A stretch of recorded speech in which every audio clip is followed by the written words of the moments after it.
سلام كبرات تخاتلتي داسني اكسترا نحجي بستدالو الزيناتات او كل الامحرا زلو قجت حجوني قصل مهلاو نبرت مقلاصم يرترا عدا مس جاملاو اتو تخنصاصرن كله زحازته درجه بزعباب كل تግራይ ዘጋጠመ نمسل ጋዜጠኛታት ዝሕለቅ ኮሚቴ ድሕነት ጋዜጠኛታት አውጽዋ ዘሎ መግለጺ መጠን በዝሒ ካብ ሱዳን ናብ ኢትዮጵያ ዝኣተው ስደተኛታት ምሕባሩን ንኤችአይቪ ከከላኸል ተባሂሉ ኣብ ደቡብ አፍሪካን አሜሪካን ፈተነ ክታበት ይካየድ ምህላው መግላጹን ካልን ዘጠቃለ ከውኒው ኣብዛ ቻናል ድማ ናይ ወትር ተኸታተልተነ ምዃን ሰብስክራይብ ክትገብሩን ነታ ናይ ደወል ምልክት ከጥውቁን ብኽብሪ ይዕድመኩም ኣብ ሱዳን በሰንከ ዘሎ ኩናት ናብ ኢትዮጵያ ዝሰገሩ ኤርትራውያን ውን ዝርከብዎም ብዙሕ ስደተኛታት ብድምር 81995 ከም ዝበጽሐ ትካል ስደተኛታት ውድብ ሕብራት ሃገራት ሓቢሩ እቲ ትካል ብዛዕባ ካብ ሱዳን ተሰዲዶም ናብ ኢትዮጵያ ዝኣተው ስደተኛታት ተመለስትን ሓተት ዕቁባን ኣመልኪቱ ኣብ ዝርግሑ ጸብጻብ በሰንኪ ኣብ ሱዳን ዘሎ ኩናት ብማይት ተፈናቂሎም ብማይት ኣሽሓት ዝቆጸሩን ካብታ ሃገር ናብ ዝተፈላለያ ጎረቤት ሃገራት ወጽኦም ድሕሪ ምባል ናብ ኢትዮጵያ ድማ ብድምር 81995 ስደተኛታትን ሓተት عقبان تملست إثيوبياوين بمنقد دوب سجيرهم آتيهم مهلهم حبيرو كابزم نبي إثيوبيا زاتوا حتى عقبة تملستن سدتنياتن اتم 30 شحن 510 حمشتن إثيوبياوين كوينم اتم 20 شحن 270 سوداناويان اتم زترفوا 10 شحن 403 دما إرتراوين زركبهم زيغاتات زتفلاليا كالوت هاجرات مخانن ازتكال حبيرو لا سدتنياتات نبي إثيوبيا كاتو زيجمرو اتوكينات كاب زيجمر 5 معلتات دحر مقبارو بعلت 21 ميازيا كم زخانون اتتكال زحبر خوينو كاند سدتنياتات ناب ኢትዮጵያ زاتولو مسمر بمتمان كورمكن مخانون غليصو نمسل ጋዜጠኛታት ዝሕለቅ ኮሚቴ ድሕነት ጋዜጠኛታት ወይ CPJ ኣብ ኢትዮጵያ ክልል ትግራይ ንሰልፊ ተቃውሞ ዘርግሐ ክህቡ ዝተዋፈሩ ሰለስተ ጋዜጠኛታት ፖሊስ እታ ክልል ሃሪሙ ኣሲርዎም ክብል ከሲሱ እቲ 7 መስከረም ኣብ ክልል ትግራይ ከተማ መቐለ ከም ዘጋጠመ ዝተገለጸ ፍጻመ ጋዜጠኛታት ነቲ ብሰበስልጣን ግዚያዊ መንግስቲ ክልል ዝተኸልከለ ሰላማዊ ሰልፊ ንምዕዛብ ኣብ ዝዋፈሩሉ ዝነበሩ እዋን ምዃኑ እቲ ተዓዛቢ ናጽነት ፕረስ ዝኾነ ትካል ኣፍሊጡ ሪፖርተራት ኣያም ሚድያን ኮሚቴ ድሕነት ጋዜጠኛታት ወይ CPJ بزهبو قال مسرت ጋዜጠኛታት ተሻገር ጽጋበ መሐረክ حسين መሐረ ሰሎሞንን በመለለይ ከዳም ፖሊስ ዘተخدنا አባላት ፖሊስ ጠጠው ክብሉ ከም ዝተገብሩን ድሓር ድማ በአባትርና ኤሌክትሪክ ገመድን ከም ዘሃረሞም ተዛሪቦም ወኪል ኮሚቴ ድሕነት ጋዜጠኛታት ትሕተ ዘሃራ አፍሪካ ሞቶ ኪሞሞ ኣብቲ መግለጽ ከም ዝበለቶ መሳርን መግረፍትን እዞም ሰለስተ ጋዜጠኛታት ዘርእዮ ሰበስልጣን ክልል ትግራይ ጋዜጠኛታት ወሰንተ ዛዕባታት ሸፈነ ክህቡ ዘፈቀድ ባይታ ከም ዘየሎ ዘርእ ዝሕዝን መልእኽቲ ዝሕልፍ ኢላ ግዚያው ምሕዳር ክልል ትግራይ ነዚ ፍጻመ መርሚሩ ነቲ ተግባር ዝፈጸሙ ኣካላት ተሓተቱ ክኾኑን ከምኡውን ፕረስ ብዛዕባ ሰልፍታት ተቃውሞን ድምጽታት ተቃውሞን ብዘይ መጥቃዕቲ ሪፖርት ምግባር ከም ዝከኣል ዘፈቀድ ሃዋሁ ከውሕስ ይግባእ ክብል እቲ መግለጽ እውን ኣተሓሳሲቦ መሐረክ حسين መሐረ ሰሎሞንን 9 መስከረም ብዋሕስ ክፍትሑን ከለው ተሻገር ጽጋብ ግን 11 መስከረም ናጻ መውጽኦ ኮሚቴ ድሕነት ጋዜጠኛታት ወይ CPJ ሓበሬታ ምርካቡ ይገልጽ እቲ ያመፈለምታ ዝወርሐ ከከያዝ ተጸውዐ ሰላማዊ ሰልፍ ተቃውሞ በመሪሕነት ግዚያው ምሕዳር ተከለልን መልካው ባህሪያት ይዝበሉ ወተግበራትን ዘይተሐጎሱ ኪዳን ተቃውምቲ ውድባት ዝተጸውዐ መንባር ይገልጽ ሰበስልጣን ተኸለል በፈረንጂ 12 መስከረም ኣብ ዝተኸብረ ሓድሽ ዓመት ኢትዮጵያ ምኽንያት በመግባር ወሓደ ኃይል ፖሊስ ከም ዘጋጠም በመግላጽ እቲ ሰልፍ ተቃውሞ ንኸይካየድ ምኽልካሎም ይገልጹ ይኹን ዳምበር እዚ መብርሄ በአዳለውት ሰልፊ ተቀባልነት አይረኸበን ነዚና ዘርግሐ ማዕከን ዜና አጃንስ ፍራንስ ፕሬስ ነዚ ጉዳይ በዝምልከት ንግዚያው ፕሬዝዳንት ግዚያው ምሕዳር ክልል ትግራይ ጌታቸው ረዳ ንምርካብ ኣብ ዝገበሮ ፈተነ ከም ዘይተዓወተ ሓቢሩ ላ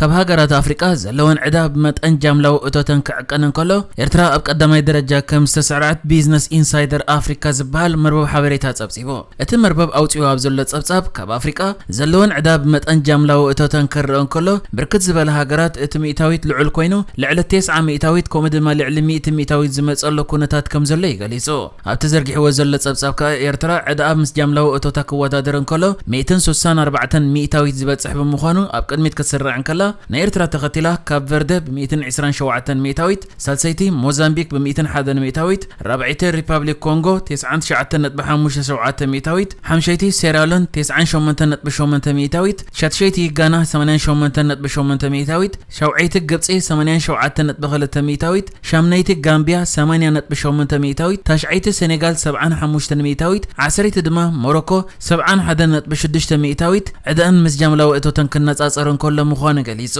መሰረት ጸብጻብ ከ ዕዳ ምስ ጀምላው እቶት ከነጻጸር እንከሎ እቲ ሚእታዊት ዝተሓተ ኣብ ዝኾነሉ እዋን ቆጠባዊ ርጉእነት ናይቲ ሃገር ጽቡቕ ከም ዘሎን ንቐጻሊ ቆጠባዊ ዕብየት ናይቲ ሃገር ድማ ስእሊ ከም ዝህብ ተገሊጹ ሓንቲ ሃገር ዘለዋ ዕዳ ካብቲ ጀምላዊ እቶታ ዝተሓተ ኣብ ዝኾነሉ እዋን ቆጠባኣ ነቲ ዕዳ ክሽፈን ዝኽእል ኣታዊ ይእቱ ከም ዘሎ ዘርኢ ኮይኑ ዕዳ ብመጠን ጀምላዊ እቶት ምስ ዝዓቢ ድማ ቆጠባ ናይቲ ሃገር ንዘለዎ ዕዳ ንኽኸፍል ኣብ ሽግር ከም ዘሎ ይዘርኢ ከም ዝፍለጥ ኤርትራ ብልክዕ ዕዳ ዝገልጽ ሃገራዊ ጸብጻብ የለን ይኹን እምበር ኣብ 2021 ሃገራዊ ባንኪ ቀጠር ንኤርትራ ኣለቅሕያ ዝበሎ 280 ሚልዮን ዶላር ኣይተመለሰለይን ብምባል ኣብ ኣሜሪካን ብሪጣንያን ኣብ ተግባር ዘይወዓለ ውሳነታት ዝተዋሃበሉ ክስ ቀሪቡ ነይሩ ኣብ ክልል ኣምሓራ ኣብ መንጎ ዕጡቃት ፋኖን ሓይልታት ፌደራልን ዝካየድ ዘሎ ግጭት ክሳብ ሕጂ ኣብ ገለ ከባቢታት ይቕጽል ከም ዘሎ ነበርቲ ሓቢሮም ኣብ ምዕራባዊ ዞባ ጎጃም ከምኡውን ኣብ ከባቢታት ሰሜን ሸዋ ጎንፂ ጌና ይቕጽል ከም ዘሎ ንማዕከናት ሓበሬታ ዝሃቡ ነበርቲ ገሊጾም ኣብ ከባቢ ከተማ ሽዋሮቢት ብዝተፈጥሮ ጎንፂ ድማ ካብ ኣዲስ ኣበባ ናብ ደሴ ዝነበረ ናይ መጓዓዝያ ኣገልግሎት ምቁራጹ ከምኡውን ኣብታ ከተማ ዝነበረ ምንቅስቓስ ከም ዝተዓናቐፈን ነበርቲ ኣብ ትሕቲ ስግኣት መዓልታዊ ስርሖም ክሰርሑ ከም ዝተገደዱን ሓቢሮም ኣለዉ ንድሕነቶም ሽሞም ከይግለጽ ዝሓተቱ ነበርቲ ከተማ ሽዋሮቢት ካብ ሰንበት ጀሚሮ ኣብ ራሳ ኣሻል ከተማ ሽዋሮቢትን ከባቢ ኣርማንያን ግጭት ከም ዝተረኣየ ሓቢሮም በዚ ምኽንያት ካብ ኣዲስ ኣበባ ናብ ደሴ ዝነበረ ኣገልግሎት መጓዓዝያ ካብ ሰሉስ ጀሚሮ ደው ኢሉ ኣሎ የሚሎም መንቀሳቐስ የለን ንጥፈታት ንግዲ እውን ተዳኺሙሎ ኩሉ ነገር ኣሰልቻዊ ክብል ነቲ ኩነታት ዝገለጸ ሓደ ነባሪ ምስቱ ህጹጽ እዋን ተኣሳሲሩ ዝእሰሩ ዘለዉ ሰባት እውን ከም ዘለዉ ገሊጹ ካልእ ነባሪ ናይታ ከተማ ድማ ኣብ ዝሓለፉ 3 መዓልታት መንቀሳቐስ ደው ከም ዝበለን ሓይልታት ፌደራል ናብ ከተማ ሽዋሮቢት ምስ ኣተወ እቲ ጽርግያ ተኸፊቱ ከም ዝነበረን ተዛሪቦ እታ ከተማ ኣብ ሓደ እዋን ኣብ ትሕቲ ቁጽር ዕጡቃት ፋኖ ካልእ እዋን ድማ ኣብ ትሕቲ ቁጽር ሓይልታት ፌደራል ከም ዝነበረት ዝገለጹ ነበርቲ ኣብዚ ሕጂ እዋን ኣብታ ከተማ ሰራዊት መንግስቲ ፌደራል ከም ዘሎ ገሊጾም ነቲ ዘሎ ግጭት ኣመልኪቱ ድማ ካልእ ነባሪ ቅድሚት ማሊ ክልተ ክዳውንቲ ዝሓጽባ ዝነበረ ደቂ ኣንስትዮ ካብ ካረ ዝተባሃለ እምባ ብዝተተኮሰ ከቢድ ኣጽዋር ተሃሪመን ሓንቲ ካብአን ሽዑ ህይወታ ሲእና ኣብታ ከተማ ዝርከብ ሆቴል እውን ተሃሪሙ ይክብል ተዛሪቦ ባንክታትን ኣብያተ ጽሕፈት መንግስትን ተዓጽዩ መንቀሳቐስ ህዝቢ ድሩት ከም ዘለውን ነበርቲ ገሊጾም እዮም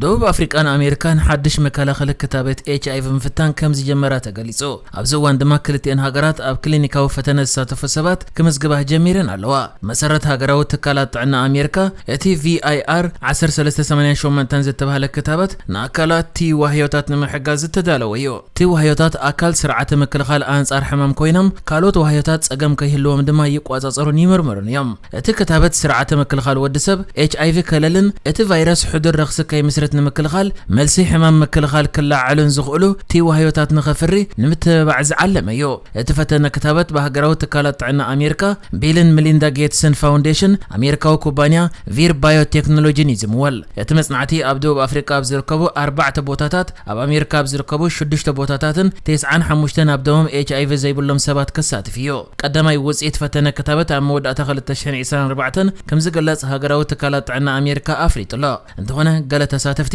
ን3 ዓመት ኣብ ተፈተነ ምስታፍ ክቕጽሉ እዮም ሃገራዊ ትካላት ጥዕና ኣሜሪካ ቅድሚ ሕጂ ተመሳሳሊ ፈተነታት ከካይድ ምጽንሑ ይፍለጥ ኣብ 2020 ኣብ ደቡብ ኣፍሪቃ ዝተፈተነ ክታበት ሕማም ኤድስ ንዘስዕብ HIV ቫይረስ ንኽከላኸል ተስፋ ዝተገብረሉ ነይሩ ኣብቲ እዋን ኣብ ዝተገብረ ፈተነ ልዕሊ 5000 ሰባት ተሳቲፎም እዮም ኣብ ዓለም ዝተፈላለዩ ዓይነታት HIV ዘለዉ ኮይኖም እዚ ሕጂ ዝፍተን ዘሎ ክታበት ብዙሓት ሰባት ብHIV ካብ ዝለከፉለን ሃገራት ሓንቲ ኣብ ዝኾነት ኣብ ደቡብ ኣፍሪቃ ዝርከብ ዓይነት HIV ንምክልኻል ተዳልዩ ነይሩ نحجز تدالو الزيناتات ازينيرو بكالك ساب نرغب سلام نعخم